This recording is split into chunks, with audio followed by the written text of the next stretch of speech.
All right, so we've got another session, then there's a break coming up after that. Really also excited about this session. We've got some fantastic speakers. So this is going to be about leadership, and I'll introduce you to my leader, my boss, James Newman. Where is he? Coming through the door. James here, who's our VP of Sales and Customer Success, is going to be leading a session here with Dave Balter and Diane Hessan. So I'll welcome them to the stage.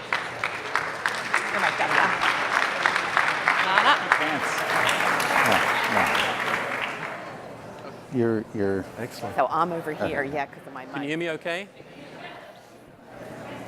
Can you hear me okay? Thank you very much, Courtney. And let me just quickly take this opportunity. I was fortunate enough to join the EverTrue team about 18 months ago now, and I was very much inspired by our mission to help sort of build relationships in pursuit of a better world. And from a product standpoint, that generally means how can we build compelling solutions to help empower and enable the great work that the people in this room do every day. And then from a customer-facing perspective, it's about the relationships from my team and my perspective with the relationships we have with the folks in the room today. So there is nothing more energizing than having the opportunity to surround ourselves with industry leaders and innovators in this space, listen, learn, and take it. So we're super appreciative for everyone sort of turning up today, and thank you for your time and energy. The session that I've been tasked with, I was asked to moderate the session, which with these two is kind of an oxymoron. There's no moderation that sort of takes place. But where you lead, I will follow. So looking forward to a very engaging session. But before we do that, I know, Brent, you wanted to say a few words around some feedback. I just wanted to say a couple of words. You all should have received an email from me asking what I could do to help try to maximize the conference experience for you. And I received some really thoughtful responses to that. And then I also received Dave's response to that email. Oh, no. And so most of you sent really thoughtful messages like, hey, I'd love to learn about this aspect, or how do I get ROI, or how do I make the case? What Dave said is that in response to what can I do to make your conference great, he said, well, I want three things. One, I would like a double shot. Two, I would like a fuzzy blanket. And three, I would like cars. So, Dave, we're doing our best to oblige, and with all of that, we... Yeah. Oh, good. That's nice. Thank you. Oh, yeah. You're a little small. Oh, thanks. That's a fucking shot. That's a big shot. James said he might help you with the shot, and we even got some water. So, yeah. Very nice. Yeah. Very nice. Yeah. I said big cars, but no, you didn't. Yeah. Do I put this on? This is that Oprah moment. Yeah. And I got a quart of water. That's what I get for not responding. You want to trade? Okay. So it is my distinct pleasure to be on the stage by real legends of the Boston tech innovation ecosystem, individuals who have started companies, built companies, sold companies, mentor people that are sort of going down that entrepreneurial journey. And I think hopefully the audience is looking forward to sort of getting some of those leadership insights in the sort of theme of today. But if we can start with you, Diane, maybe if you could share a little bit about your background and indeed your journey as well beyond sort of business to the not-for-profit world, to Tufts, for example. Sure. Hi, everybody. I have this theory that I grew up on the wrong side of the tracks. There are dozens of people that helped me every single day as I got through my education and built my career. And so I've always had this belief that you either need to work full-time in a nonprofit, which many of you do, or you need to spend some chunk of your non-work time giving back. And I had this epiphany probably about 20 years ago. I was doing my taxes, and I had $2,500 in charitable contributions. And it was $25 to 100 organizations. And I thought, oh my gosh, I'm making no difference. So I sat down with a friend of mine that was very involved in a lot of nonprofits. And I just said, I want to work with a few organizations and make a much deeper difference. And particularly since I spent most of my professional life as an entrepreneur, and the company that I built that is most well known around Boston is called Communispace, which helps major brands get insight and inspiration from their consumers. So that was the beginning of my venture into working for nonprofits. The first one I was ever on the board of is a local organization called Horizons for Homeless Children, where I was a board member for 25 years, and now I'm an overseer. I then was on the board of the Boston Philharmonic and eventually became the chairman of that, which was really super fun to be involved in a cultural organization. And now I'm on 3 nonprofit boards. Beth Israel Deaconess Medical Center, Mass Challenge, which is a local, very large accelerator for startups all over the world. And my most beloved Tufts University. I see Sean. Oh, was that your team? Yay, go Jumbos! Which we can talk about that Jumbo thing later. So I've actually never had an opportunity to work in a nonprofit, but I've been a grandmother for many of them. I think of it as a grandmother because it's easy for me to say, you know, Sean, you get what you need to do. You know, I'm going to go home and basically you give the babies a bath. I will tell you that nonprofits and being involved nourishes the soul. And as someone that's always been involved in startups, I can't tell you how many employees I've had where I've literally said they're like totally stressed out. You know, I don't know what I'm going to do. You got to get some stuff off my plate. And I can't tell you how many times I've said to people, you know what you need? You need to get involved in a nonprofit. And they'll look at me and say, you've got to be kidding. I just told you I was completely overworked. And, you know, what I've said to people is, you know, if you get involved in something where you're giving back and where it's a cause that you really care about, you will stop thinking about yourself so much, and it really will nourish your soul. So it's a privilege to be involved in all of these and that's excellent. spend a chunk of time on it. Yeah. What sort of contrast have you seen from the business world and your work on a not-for-profit in a not-for-profit capacity? What are some of the contrasts you've seen in those two environments?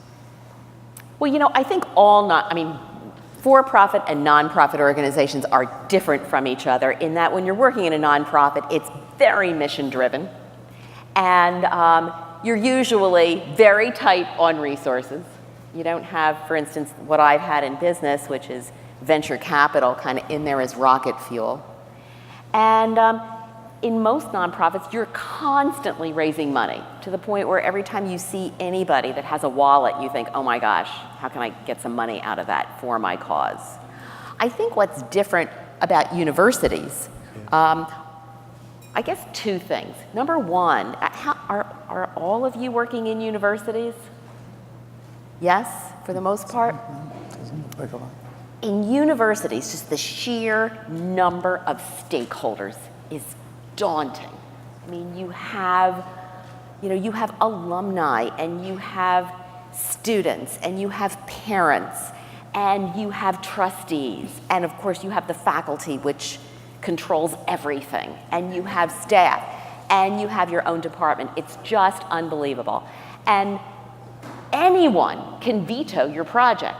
So you could be saying, I got the, you know, in business, you say, my boss said yes, or my board said yes, and you're all ready to go. But I think in a university environment, you know, one trustee, a couple of faculty members not liking what you're doing, and it's over. It's just so easy to say no. I think the other thing is, in universities, you know, the relationship between your institution, the people that you're raising money from, is just different. I mean, many of the people that you're raising money from, it's not like, you know, they went to your concert, or they like homelessness, or they even went to your hospital for a week, or whatever. People have spent the most transformational years of their life with your university. They have eaten there, they've slept there, they've learned, they got exposure to the world, they had their first sex and drugs and rock and roll. And so the relationship is so emotional.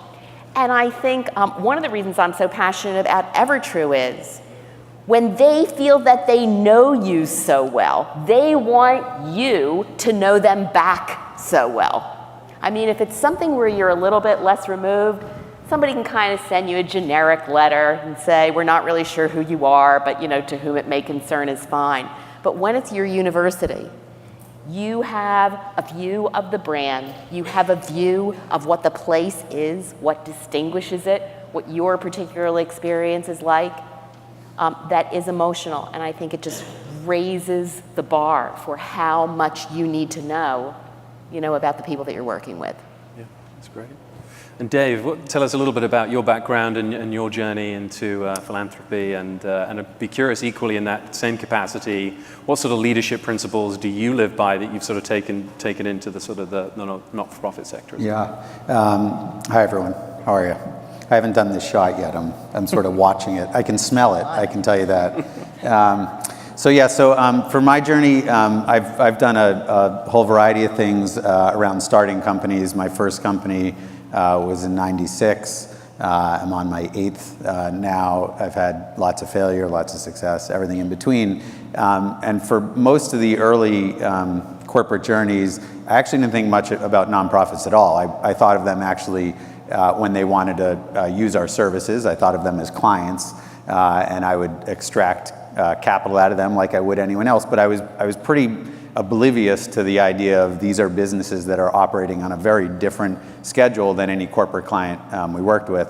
So I went through a whole bunch of cycles, sort of just treating them much like anybody else. About 5 years ago, I started talking to Josh Kraft over at the Boys and Girls Club Boston, and really learning a bit about what it meant to run a nonprofit, and thinking back to all the times I maybe fleeced a nonprofit for capital for the things that we needed, and felt really ashamed by it. I was sort of like, wow, this is someone doing good for the world. Here I am, a capitalist, and this is somebody who's like really thought the reason he's doing this is he's so thoughtful about what he can change.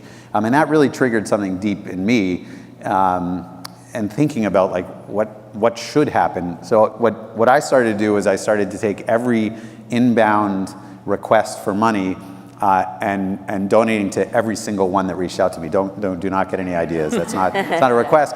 But I wanted to practice the art of like, okay, well, let's see what happens. Not a lot to each, but enough like I'll just say yes to everybody.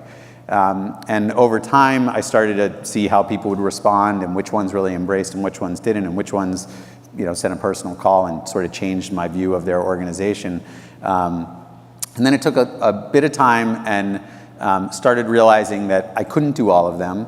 But the way to engage with nonprofits is to focus on something that remains true to your heart and that you can actually walk into every day and say, like, I believe in that.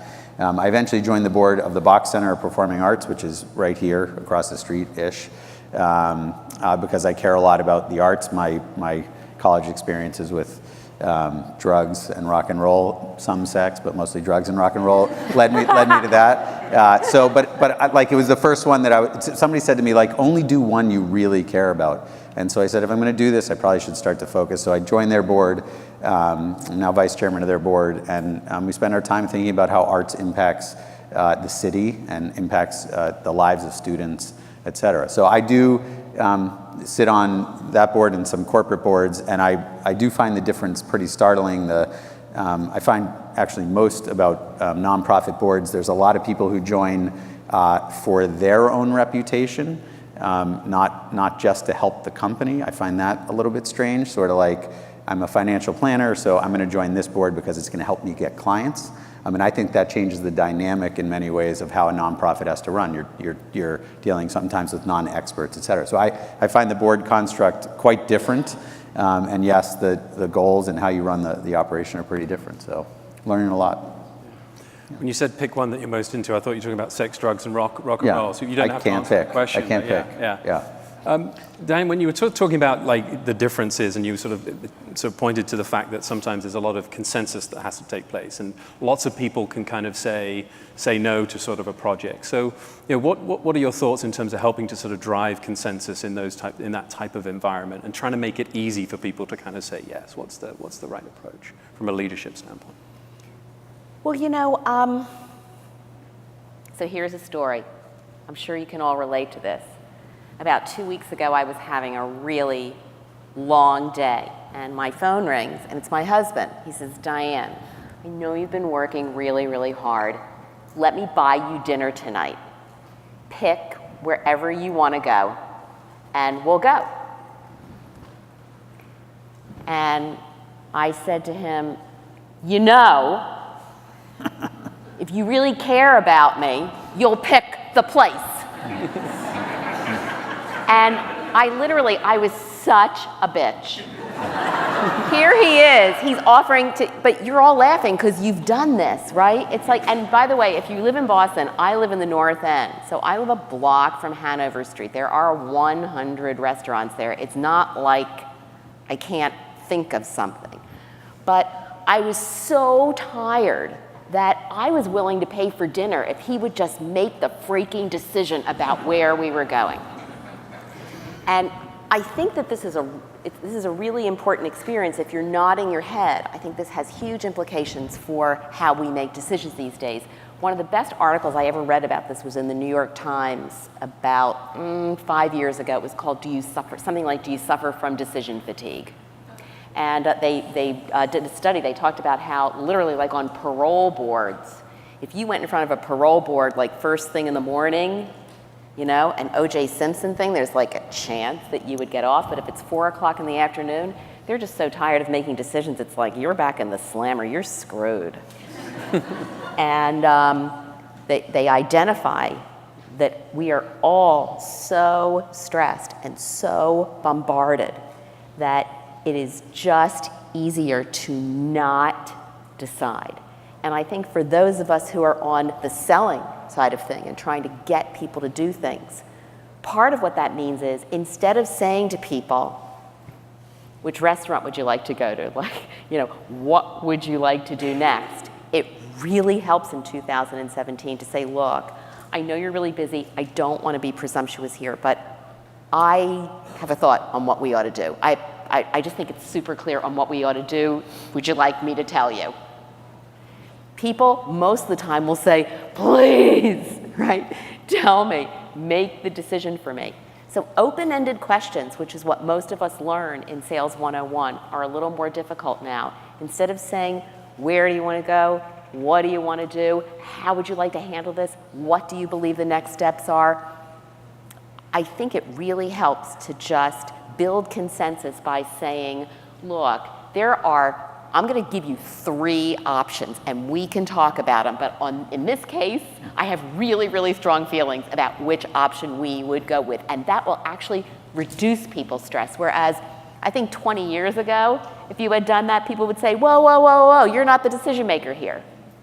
But people want that kind of help, and they're willing to have you do actually more than you think you have the right to do, particularly if it's 3 o'clock or 4 o'clock in the afternoon, and they just can't bear to make one more decision. And I think the flip side, this is not always true, but if you do need people to really engage and really have conversation, help you think something through, do it early, you know, when they're fresh. You know, do it first thing Monday morning, but, you know, don't ask them where they want to go for dinner when they've been spending an entire day, you know, making decisions really hard. The only other thing I'd say is much, much better to present things as good news as opposed to bad news. I mean, it is really interesting. If I hang out for an hour or two with the president of Tufts University or the provost, I mean, the larger portion of their time is spent with people calling them, telling them what's wrong. You know, this doesn't work, oh, I don't like this idea, I don't like this major, I don't like this, or whatever. And I think telling them what's working and what the implications of that are is an unusual thing for them to experience. Yeah. I think sometimes the decision or what you want to do is perhaps clear, or there's many sort of competing priorities.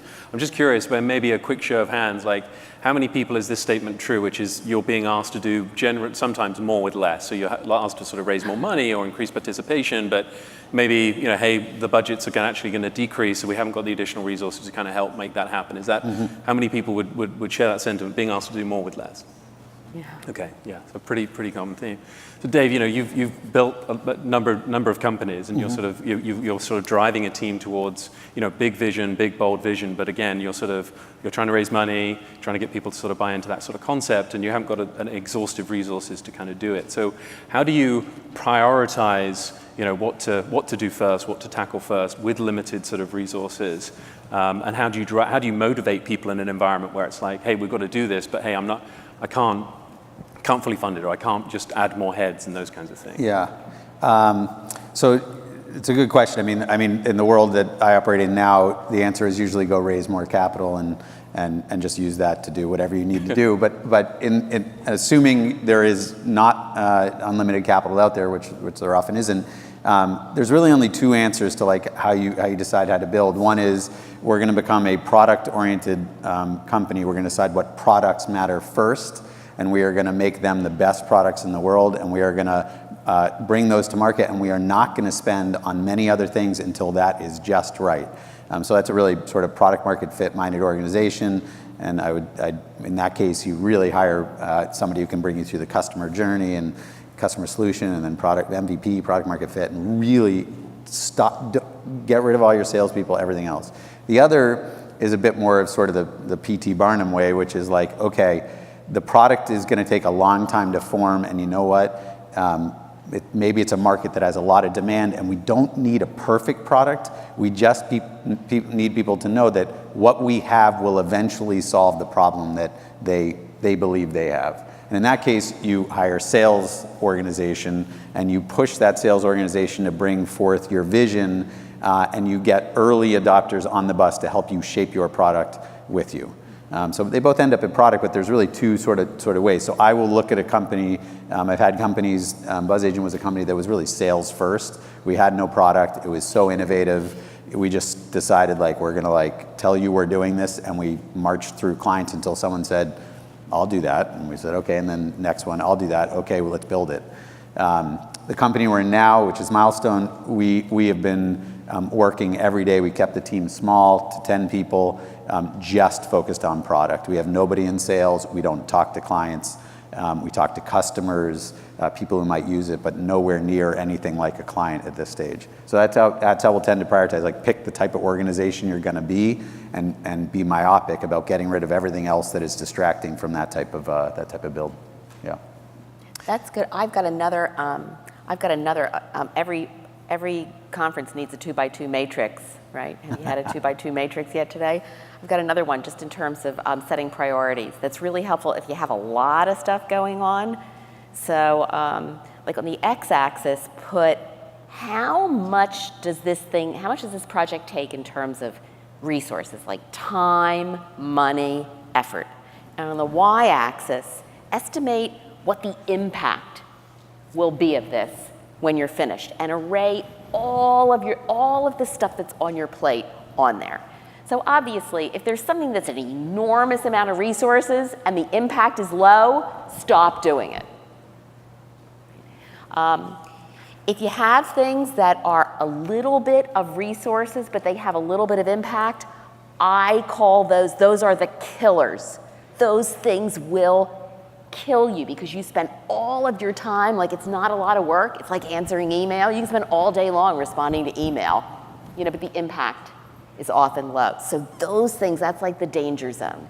Stuff that is not a lot of work, that is high impact, just do it. Don't ask for permission. Don't write a proposal. Just go, go, go. So the times when you really need to focus, when you need to get consensus, sell your idea, work hard, are big impact projects that require some significant time, effort, and money. And I find sometimes I'm sitting on a board and I'll have somebody asking us for money for something that is like, it's so obvious that we should do it, or it's a little thing. And then, the board will sit around and they'll discuss it for an hour, and then somebody will say no, and we're back to square one. And I always say to the person, why did you even ask us? Like, don't ask. You have control. You have control over your board meeting agenda, your marketing council agenda, your alumni council agenda, or whatever it is. If it's something that you really want to do and your decision is pretty much made, don't ask for permission. I mean, ask for permission on the stuff that really, really requires support. Yeah. And then maybe just ask for do it and ask for forgiveness afterwards. Yeah. Yeah. Well, the stuff that's low resources, big impact, you probably don't even need to ask for forgiveness. Right. Right. Yeah. I actually, just as a build on that, you're making me think of one. Just this week, we had I've had an employee who hasn't been, let's say, producing effectively. A little bit of a millennial. You guys, anyone dealing with millennials out there? Any There are millennials? a lot of millennials out there. Okay, yeah, okay. So Or you're all shows up at looking really 11. You know, says his sleep cycle is off, so can't get in. All that sort of stuff. Yeah. And then he says his sleep cycle is off, and then his cat was bothering him. That is true. Yeah. Anyway, he was saying that he struggled every day to figure out, because in the fast moving pace of these organizations, every day to figure out, what should I do? I'm a classic millennial. I can do lots of things. I skill up really quickly on lots of things. What should I do? So I'd read about this method called Ivy Lee, which is basically every night you write down your priorities, and you just write down the things you're supposed to do, and then you prioritize them every night. So like, okay, what's most important? And you come in the next day and you begin on number 1, and you do not stop until number 1 is complete, and then you move on to number 2. Now, in most organizations that move fast, it's really hard in this day and age to only do one, then 2, then 3, then 4. But for someone whose mindset is struggling to understand when to phase shift, saying like, you no longer have the luxury to phase shift all the time. You can't even get your life together. Start with 1, finish it, get to 2. And his journey, even in the week or so that he's been doing this, has been pretty miraculous. He got in at 10:45 one day, which was really good for us. But he really is getting a lot more work done. So prior to, sometimes it can be really simple. Just make a list, prioritize it, and look at it every morning. Yeah. Excellent. Thank you. So in an environment where perhaps they are, we know what we want to do, we know the ask that we want to make, in the instance where we are going to ask for permission in those sort of situations, in both your environments, you're either pitching new ideas, pitching new concepts, or listening to people pitching sort of ideas. What, in your view, is kind of the secret to what makes or breaks a sort of a pitch to get your idea across and get somebody to sort of get buy-in to that principle? What are some of those themes in that instance? Yeah, go on, Dave. Okay. So for me, I think like anytime an entrepreneur walks in and says, I'd like an investment, or somebody's in my office saying, I'd like to tell you my idea, it's really shaped by the story that the individual is telling us. We're in the storytelling business. Milestone helps people tell their story. It is less about the facts and figures to us, but really the ability for somebody to come forward and say, like, here's my vision for what this is, and I'm going to help you understand why, even if other things around you are worth debating and maybe not perfect and all the rest, this is the way that the world is going to work. And you've got to be really good at shaping that story. It's got to have purpose and everything in between. So like I always tell my people, like, every one of us is in sales all the time, right? From the little things like what type of snacks do we want in the office to the big decisions we're going to make. Like, sell us why we should have vegan bars instead of candy bars, but do it with conviction, right? And do never let that slide. And I feel like most people will tend to revert back into their like facts and figures. Let me give you the data and let me tell you. And what do you think?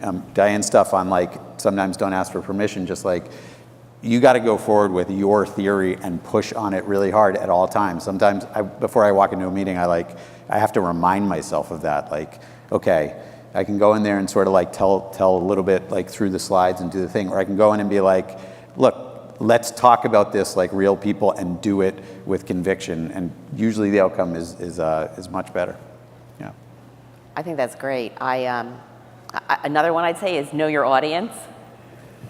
So, we've both been in tech, and Dave and I have both run companies where we have a product that nobody needs because the market's not there yet. And you've probably all been in this kind of situation, also maybe even with tech in your jobs, with different kinds of platforms you want to use. And I always looked for somebody that wanted to go on an adventure with me.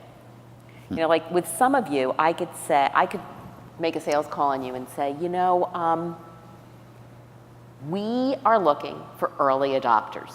This is not completely proven, and you know, in return for being an early adopter, you get glory and fame and a lower price and, you know, whatever else. And it's funny because the minute you say, I'm looking for somebody who wants to be adventurous, or this is a little bit radical, some people, the meeting is over. It's just not going to happen for them. And other people, their eyes light up. So, you know, if you're working in an organization where you're trying to sell to somebody that you know, if you know that their eyes will light up, the way you would talk about what you're about to do is different because you know your audience. So you can say, you know, I have a feeling you're going to really like this because you like when we do things that lots of other people haven't done before. So let me tell you this thing, maybe we should be early adopters. You know, and I think you would not say that to somebody that you know is risk averse and everything else. So, you know, knowing your audience just makes a huge difference when you're trying to tell your story. Flipping some of your experience and expertise kind of from an external perspective, you know, a lot of our audience is sort of often looking for new and innovative ways to sort of engage, you know, alumni and their constituents in a sort of meaningful way, creating some sort of virality around a messaging and a theme or a campaign we're going to do. And I think in both instances, you've both either invested in or built very successful sort of consumer-driven marketing viral concepts and businesses. Anything you would kind of share with this audience as they're sort of starting to think about how they can embrace some of those sort of those viral concepts to kind of get messaging out there and drive engagement within an alumni base or constituency? Yeah. So I'll take this one first. So the company that I ran at the time you were running CommuniSpace, I was running a company called Buzz Agent, which activated about 1 million people to go share their opinions about products and services in the market, and in return would drive sales for brands. What we found were, at the time, there were really 4 things that got everybody to behave in a way that made them want to go talk. Okay, one was status. Okay, so we made people feel very special by getting into the program, and they were a Buzz Agent, et cetera. One was value. We gave them free product. One was scarcity. So there's only so many of these things left. Do you want one? And then exclusivity. You have to reach a certain level in order to attain, you know, getting into this program, et cetera. But we found that if you pulled on one of these 4, or all 4 together, you could pretty much get anybody to do anything. Okay, and if you look around most marketing campaigns today, you're going to see one of those playing in that, right? Your loyalty program, you know, ooh, you've reached a certain level, this exclusive level, and here's this thing, and there's only 5. Would you like one, et cetera. So I would always look back at those things like as a way to drive virality. Pick one of those 4. There is something interesting that's been happening in the current business we have. In the current business, which is called Milestone, we allow people to submit pictures into our system, and we have technology that translates those into stories. Okay, so if you want your story, you give us your whole photo archive, and we can like do your memoirs for you. We don't know why people would want that yet, but we think it's really cool, so we're working on that. Anyway, what we found is it's really neat. You submit your pictures, and without doing anything, we give you a story. We just tested whether you would like a text from us that asks you questions about your photos. Now, this is intended to be a hands-free service, so I'm like, that's never going to work. People are like, I gave you my photos, get the story, use your technology, get the story. Anyway, we find that about 80% of the people engage in this long dialogue with our writers about their photos. Hey, why'd you go to this beach? Oh my God, thanks for texting, blah, blah, blah. And then they give them this long thing. I'm realizing that what people are longing for here is attention, okay? That what they want, God, I got a text, you're asking me about my life and like the things that are important to me in my photos, that's attention. I care about me, okay? And you asking about me, man, I will tell you everything, okay? We feel like we're therapists now. Sometimes they get into some pretty deep stuff, like, and then we're like, we got to end the chat. But think about that attention. Attention really matters. So like, try to pull out of people the fact that you're giving them attention about them. Yeah. Yeah, I mean, attention is a big deal, but it's not attention like, oh gee, hello generic person, how do you like our website? That's right. Yeah. That's right. So if you have the ability to make somebody feel special because you're talking specifically to them, it makes a big difference. The other thing I find, I think this is particularly true with universities, there's this paradox almost, which is that the more you ask people for help, the more money they give you. It's not, we always talk about like time, talent, treasure. You think sometimes, well, gee, maybe the person can't give me a lot of money, but they can give me a lot of their time. But I find that the more that you get people involved, the more, I guess that's the status thing that you talked about. The more you get people involved, the more important they feel, the more that they feel they understand your institution, the more that what they're doing with you is part of, all their Maslow hierarchy of needs, self-actualization. And then they write bigger checks. So personalization is a big deal.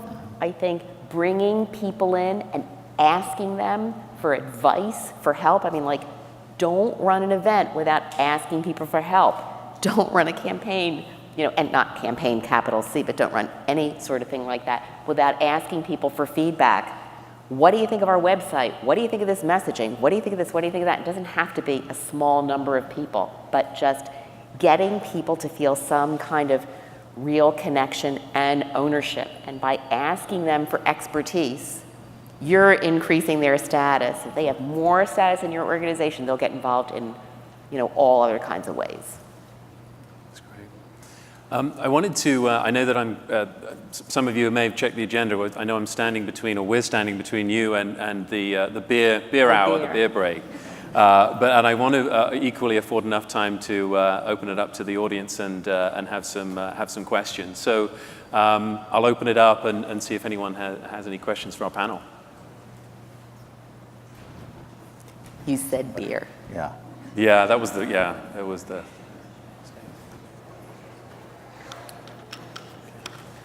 What do you study? One of the I was talking to one of our colleagues a little earlier, and one of the themes came up in one of the earlier sessions around retention and retention strategies. And it's a high in higher ed. Sometimes it can be particularly sort of after fiscal year end. It can be a high turnover environment. What are some of your sort of thoughts, tips, tricks for sort of driving sort of retention strategies within some of your businesses? Want to go back and forth? Oh man. I will tell you, in for-profit companies, retention sometimes it's a matter of being explicit. Like, people don't remember. They don't remember that they're doing business with you. They don't remember how much they paid. They don't remember when they signed the contract. I mean, and I think it's the same. I know in higher ed, I'll call people and say, oh, will you give money or whatever else? And they'll say, well, I gave money last year. And I'll look, they haven't given money for 4 years. So just having a mechanism to be able to say to people, here's the last time you gave, here's how much you gave, here's what your history is. People are usually shocked because they think that they engaged with you 6 months ago, and it was actually 6 years ago. And we used to find that happening all the time in my company, that retention for us. Like, for us, it was so important to have a client year after year after year. And for them, they didn't even know, so that's when we started getting into contracts, or we do multi-year deals and say, look, if it's a pain in the neck for us to ask you every year, why don't you just sign up for the next 5 years, which was hugely successful for us and just kind of reduced our costs of going out to people year after year after year. Right.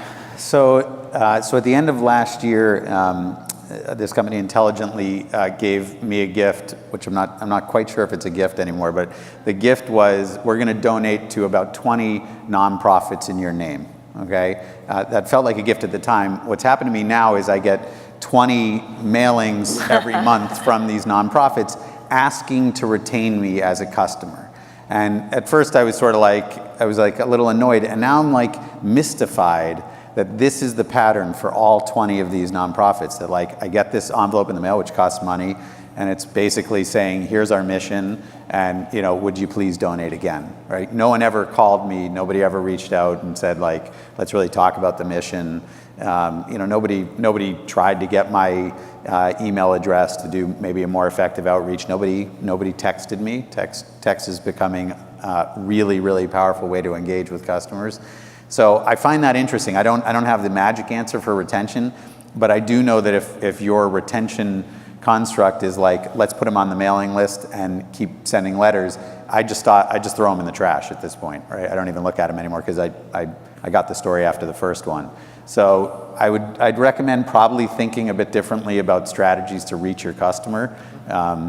Traditional is one strategy, not the strategy. So find other ways, especially maybe right after a donation.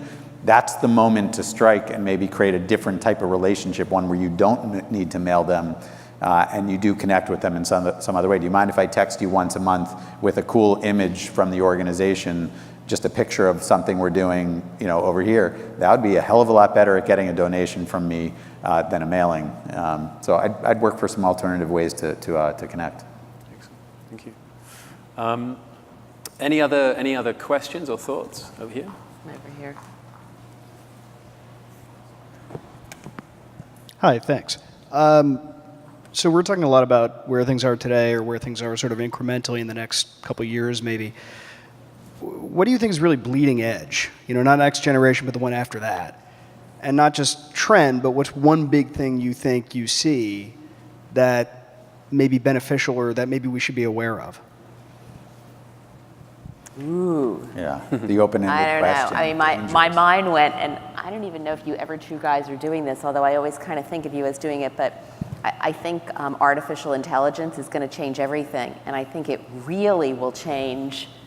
If most of you are doing advancement, development, alumni engagement, anything that helps you flag when things shift with your constituents, when somebody takes an action, when somebody makes a change in their life, their geography, the size of their family, their career, anything like that, I think it's going to be table stakes. I think it will be table stakes for people. And over time, we ought to get so good at knowing who we need to communicate with, what they respond to, when they respond, what time of day they respond. That I think a lot of the stuff that we really sweat, or that at least we sweat 5 years ago, will just be total reflex. But I don't think artificial intelligence is going to be like some fun thing that will enhance what we do. It'll be completely disruptive on every level, just like voice will probably disrupt text and email within the next 18 months. How many of you guys use Slack?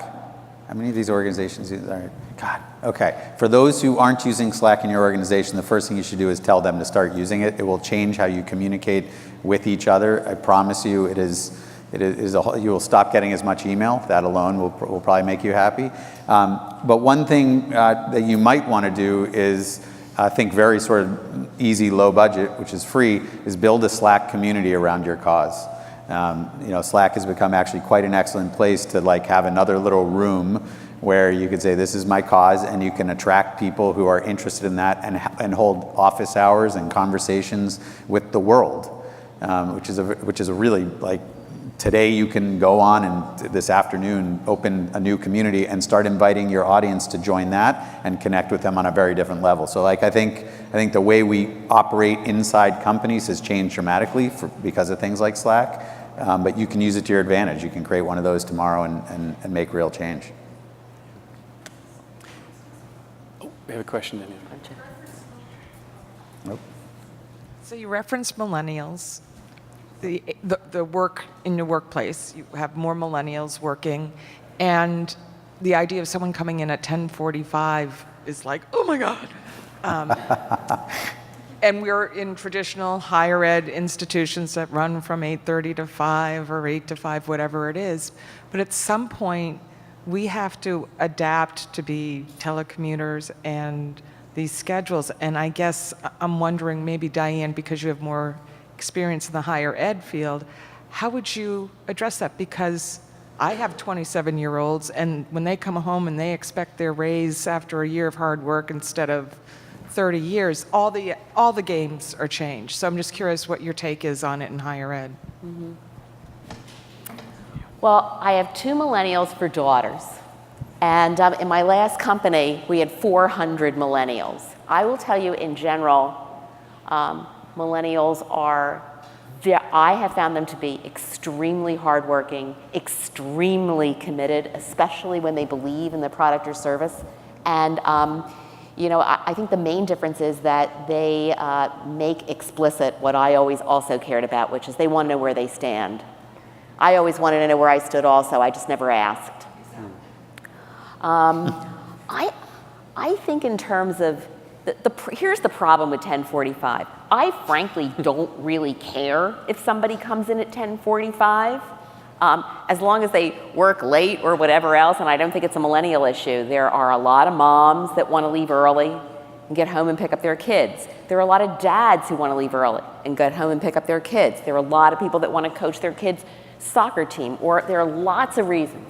There's somebody who's really valuable who has an hour-long commute, and now the Mass Turnpike for the next 2 weeks is a mess. The big issue for me is how it impacts everybody else. And if everybody in the company is in at 8 and somebody comes in walking at 10:45, the problem is, I think to myself, does this person understand that everybody else is looking at them saying, you don't carry your weight? And so I think if you're lucky up front, you can say, look, you may or may not like this, but here are the rules of the road. I'm going to be Melissa Meyer at Yahoo and tell you that although you would like to telecommute, we don't operate that way here. People come to the office. Are you cool with that? So in a perfect world, you talk about that in the hiring process. But I think all different work habits have to come back to, do people in your organization feel that other people are getting special treatment? And if they do, I think you have to have just tough conversations with people and just say, look, here's what's going on, and here's how other people are feeling. I remember I know somebody that's a fairly well-known local TV journalist, and she's a single woman. She's a super talented journalist, and she called me one day. She goes, I'm ready to kill all the other women in my office because, they all have their families and they're going home, and I'm standing out in the snow at 9:30 at night because the boss says, oh, Victoria, you don't have anything to do, so you must be out there. And that just eats away at your culture. So I think you just have to talk to people about that. I never really cared about people's hours individually as performers, but I care about it a lot as a culture. And you have to have a culture where everybody feels that everybody else is pulling their weight. I mean, when my kids were in 2nd grade and they did a group project, that's where it starts. I remember my daughter's at home. She's like working till 3 o'clock in the morning. Why? Because, Dave Balter's in her group and he didn't want to do the project. He didn't want to glue, the leaves onto the page. So she's gluing the leaves onto the page. We deal with this from the time that we're all very young. And when you're a leader, when you're a manager of an organization, you got to help people say, wait a minute, Amanda's gluing your leaves on the page. It's not how things work. This is not 2nd grade. They were my leaves. Carry your weight. They were my leaves. Carry your weight. We solved, I'll just say, we solved the 1045 problem by discussing as a team what power hours were for the company when everybody got power from each other by being together. And so we discussed as a team and we came up with that 10 to 12 was power hour. There were some people commuting late. And you got 10 to 12 is like a really strong time. We're all going to do stuff together. And then we chose one at the end of the day, which was 4 to 6. And so good. You could, we're happy if you want to run out and do your errands at 2. We don't care. But 4 to 6, that's a time we're all going to have power together. So we allowed people the flexibility, but we showed them we shined a light on where we all needed to be together. You know how Facebook solved this problem? They have an unbelievable cafeteria with gourmet breakfast, and it opens at 7. If you want the really, really amazing free food, like Eggs Benedict, with caviar, you show up early. You show up at 9 o'clock, you get a half a stale bagel, with some worked over cream cheese. But they literally, it sounds Machiavellian, but that's why a lot of these startups, that's why startups use food, right? Hey everybody, 5 o'clock tonight, we're having, 5 o'clock every Thursday, 6 o'clock, we're having a pizza party. Yeah. Anybody who's here, or whatever. So that's why these companies do that. They want people to come in early and leave late. They're not doing it because they feel a moral obligation to feed people. So good luck going to all your boards and asking for budget dollars for the caviar purchase. Thank you both very much. We're just out of time, but thank you very much.